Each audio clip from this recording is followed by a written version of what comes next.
ശില്പി ജ്യോതിലാൽ നമുക്കൊപ്പമുണ്ട്. Very good morning sir. കൊല്ലത്താണോ വീട്? അതെ, കൊല്ലത്ത് തന്നെയാണ്. ഇത് അമ്മയും കുഞ്ഞും. ഈ ശില്പങ്ങളിൽ 8 ശില്പങ്ങളിൽ 8ാമത്താണ്. എന്താണ് ഈ അമ്മയും കുഞ്ഞും എന്ന തീം?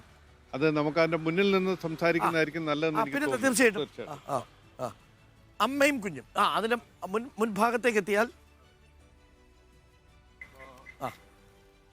അമ്മയും കുഞ്ഞും എന്നുള്ള ശില്പം 2020 ശേഷമാണ്. അപ്പൊ നമ്മൾ കോവിഡിന്റെ ഭീതിയിൽ ലോകം മൊത്തം അമരുകയെന്ന ആ സമയത്ത് യഥാർത്ഥത്തിൽ ഭൂമിയാകുന്ന മാതാവും മനുഷ്യനാകുന്ന മക്കളും എന്നുള്ളൊരു കൺസെപ്റ്റാണ്. അപ്പൊ എവിടെയും ഒരുമയും സ്നേഹവും മാതാവിനെ അതുപോലെ സ്നേഹിക്കുകയും ചെയ്യുമ്പോഴേ ആ കുഞ്ഞിന് ശാന്തി ഉണ്ടാകും. ഇന്ന് അത് നഷ്ടപ്പെട്ടിരിക്കുന്നു. അപ്പൊ പ്രകൃതി തന്നെ നമുക്ക് നഷ്ടപ്പെട്ടു പോയിരിക്കുന്ന ഒരു കാലത്ത് കോവിഡ് എന്നല്ല പല മാരകമായ വ്യാധികളും നമ്മളെ പിടിപെടും. അതുകൊണ്ട് നമ്മൾ പ്രകൃതിയാകുന്ന അമ്മയെ സംരക്ഷിക്കേണ്ടുന്നത് അതാണ് ആ ആശയമാണ്. നിർമ്മിച്ചത് 2020 സെപ്റ്റംബർ. 10 ദിവസം കൊണ്ടാണ് ഈ ശില്പം പൂർത്തീകരിച്ചത്. മരങ്ങളൊക്കെ ഇവിടെ നിൽക്കുന്നു. ഈ ഭാഗം തന്നെ ഞാൻ സെലക്ട് ചെയ്ത എന്റെ കാര്യം എന്ന് പറഞ്ഞാൽ നേച്ചറുമായിട്ട് റിലേറ്റഡ് ആയിട്ട് നിൽക്കണം. അതെ. ഇപ്പൊ ഇത്തിരി മരം ഇത്തിരി അതിലേക്ക് വന്നിട്ടുണ്ട്. അത് പിന്നെ ഒന്ന് ചെറുതായിട്ടൊന്ന് കട്ട് ചെയ്തൊക്കെ നിർത്താവുന്നേ.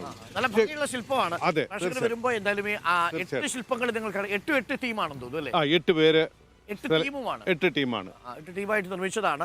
അപ്പോ അതും ലളിതകലാ അക്കാദമിയും ഒപ്പം തന്നെ സംസ്ഥാന ടൂറിസം വകുപ്പ് കൂടി ചേർന്ന് നിർമ്മിച്ച 8 ശില്പങ്ങൾ. അഷ്ടമുടി എന്നായിരുന്നു ആ പ്രോജക്ട് അല്ലേ? അഷ്ടശില്പകല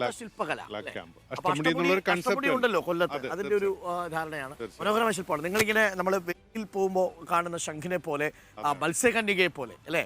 തൊട്ടടുത്തിരിക്കുന്നത് എന്റെ പ്രിയ സുഹൃത്ത് സതീശൻ തിരുവനന്തപുരത്താണ് ഫൈൻ ആർട്സ് കോളേജിൽ നിന്ന് ഇറങ്ങിയ അദ്ദേഹത്തിന്റെ ശില്പമാണ്.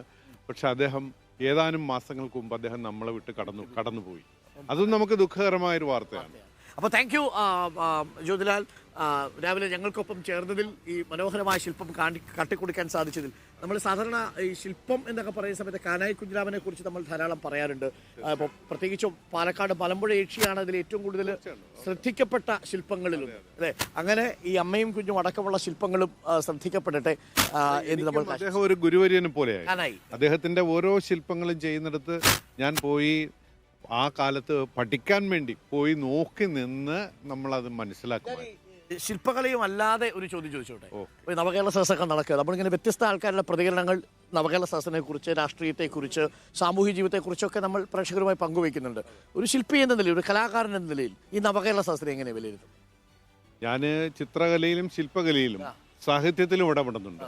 അപ്പോൾ എനിക്ക് പറയാനുള്ളത്, നവകേരളം എന്ന് പറയുന്നത് കലയുടെയും സാഹിത്യ എല്ലാ മേഖലകളുടെയും വളരെ നിഷ്കളങ്കതയോടുകൂടി, സമത്വബോധത്തോടുകൂടി, മനുഷ്യന്റെ ശാന്തിക്കും സമാധാനത്തിനും അവന്റെ നിലനിൽപ്പിനും ഒക്കെ വേണ്ടിയിട്ടുള്ളതായി തീരണം. അത് നമ്മളെ ഓരോ ചടങ്ങുകൾ നടത്തുന്നതിനുകൊണ്ട് അർത്ഥമില്ല. ചടങ്ങ് കൊണ്ട് നവകേരളം ഉണ്ടാവില്ല. ഇന്ന് പ്രസംഗപീഠങ്ങളിൽ വാക്കുകൾ തകർന്നു വീഴുന്നു എന്ന് നമ്മുടെ പ്രിയങ്കരനായ KP അപ്പൻ സാർ എത്രയോ വർഷങ്ങൾക്ക് മുമ്പേ പറഞ്ഞു കടന്നു. ഓർക്കുന്നു. അപ്പൊ അത് പീഠങ്ങളിൽ വാക്കുകൾ തകർന്നു വീഴുന്നു. പക്ഷെ അത് കർത്തവ്യധാരകളിലേക്ക് വികസിക്കണം. അപ്പൊ ഇന്ന് ലോകത്ത് ആകമാനമുള്ള ഭരണസാരഥ്യങ്ങൾ പരസ്പരം സ്നേഹിക്കുന്നത് സ്വാർത്ഥതകൾക്കും പരസ്പരം പോരടിക്കുന്നതും സ്വാർത്ഥതകൾക്കും വേണ്ടിയാണ്. അത് മാറിയിട്ട് ഇപ്പൊ നമ്മുടെ നാട്ടിൽ നിന്ന് തന്നെ ലോകത്തിന്റെ വിവിധ ഭാഗങ്ങളിൽ പോയി പഠിച്ച് ജോലി ചെയ്യുന്ന ഒരുപാട് പേരുണ്ട്.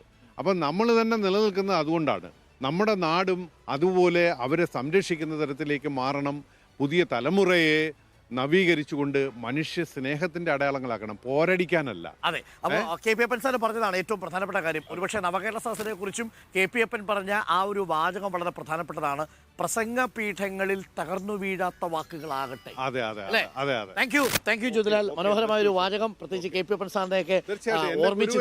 ഗുരുവര്യനാണ്. കൊല്ലത്തുകാരുടെ മിക്കവാറും ആൾക്കാരുടെ ഗുരുവര്യനാണ്. മാത്രമല്ല സാഹിത്യത്തിൽ കൂടി തന്നെ. സാഹിത്യത്തിലാണെങ്കിൽ അതെ, തീർച്ചയായിട്ടും ഏത് പുസ്തകം വായിച്ചാലും അതിന്റെ അഭിപ്രായം ഞാൻ തന്നെ ചെന്ന് പറയണം. KP അപ്പൻ സാറിനെ ഓർമ്മിക്കാതെ കൊല്ലം നഗരത്തിലേക്ക് കടക്കാനോ പോകാനോ കഴിയില്ല എന്നുള്ളതാണ്. അങ്ങനെ ഒരു സ്പർശമുണ്ട്. KP അപ്പൻ സാറിന്റെ സ്പർശമുള്ള സ്ഥലമാണ്. Thank you Jyothilal. Thank you.